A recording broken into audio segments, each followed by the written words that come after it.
Warahmatullahi wabarakatuh. Anak-anakku, bertemu lagi dengan Bu Mila dalam pelajaran IPA. Pada hari ini, kita akan belajar tentang kembangbiakan hewan secara generatif.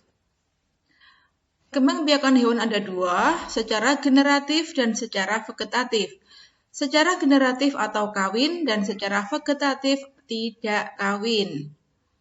Perkembangbiakan hewan secara generatif adalah perkembangbiakan yang melalui tahap pembuahan sel telur oleh sel sperma atau disebut fertilisasi.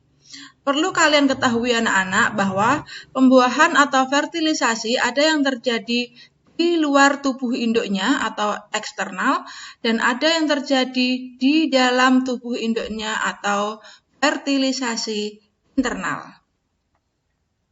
Contoh hewan dengan fertilisasi eksternal atau pembuahan di luar. Katak dan ikan. Katak dan ikan ini dia terjadi fertilisasi eksternal. Telur berada di luar tubuh induknya. Sedangkan hewan dengan fertilisasi internal atau pembuahan di dalam adalah contohnya kelompok unggas, kelompok mamalia, dan kelompok reptilia. Mamalia adalah hewan yang menyusui anaknya, reptil adalah hewan melata. Sekarang kita kembali ke perkembangbiakan hewan secara generatif. Perkembangbiakan hewan secara generatif atau kawin dibagi menjadi tiga. Yang pertama secara ovipar, yang kedua vivipar, dan yang ketiga ovovivipar. Telur atau nama lainnya ovipar, pembuahan terjadi secara internal dan eksternal. Ada yang internal, ada yang eksternal. Pembuahan dan perkembangan zigot menjadi embrio dan kemudian menjadi individu baru yang lengkap terjadi di luar tubuh induknya. Kalau secara ovipar atau bertelur, embrio atau calon bayi pada hewan itu terjadi di luar tubuh induknya. Sedangkan melahirkan atau vivipar hanya terjadi pembuahan secara internal. Perkembangan zigot menjadi embrio terjadi di dalam janin rahim induk betina. Sedangkan ovovivipar atau bertelur melahirkan juga terjadi secara internal. Pertumbuhan zigot menjadi embrio terjadi di dalam telur, di dalam tubuh induk.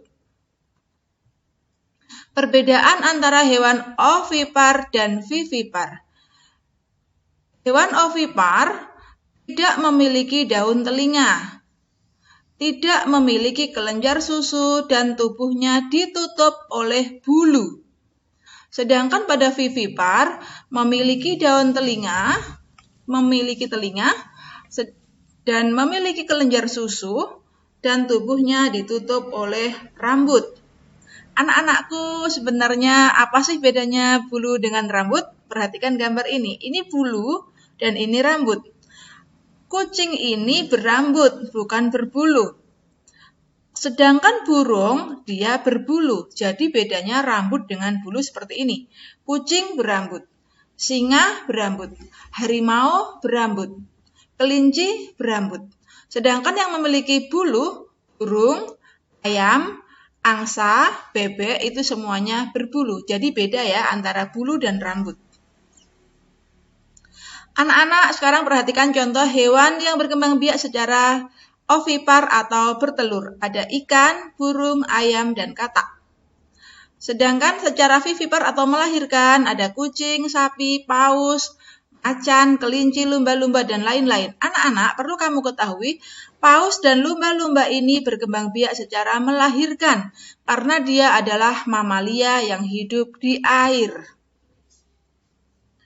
Sedangkan ovovivipar bertelur melahirkan contohnya pada kadal, ikan pari, ular boa, ikan hiu, dan bunglon. Anak-anakku, apa itu ovovivipar?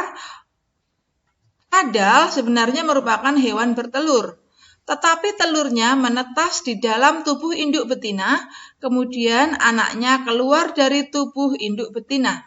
Hewan yang seperti ini disebut bertelur melahirkan atau ovovivipar. Ini ada info dan kamus kecil, kalian baca anak-anak. Nah, sekarang perhatikan hewan-hewan yang ada di sekitar tempat tinggalmu. Di sini Bu Mila buatkan 12 contoh hewan, tinggal kamu checklist aja. Kucing melahirkan, checklist di sini. Ayam ovipar di checklist di sini. Dan selanjutnya kamu checklist sendiri anak-anak, dipindah, disalin di buku tugasmu. Nah, sekarang lengkapilah tabel di bawah ini dengan nama hewan sesuai cara perkembangbiakan. Ini kamu sebutkan 5 hewan dari masing-masing ovipar, vivipar, dan ovovivipar. Hewannya terserah kalian suka-suka.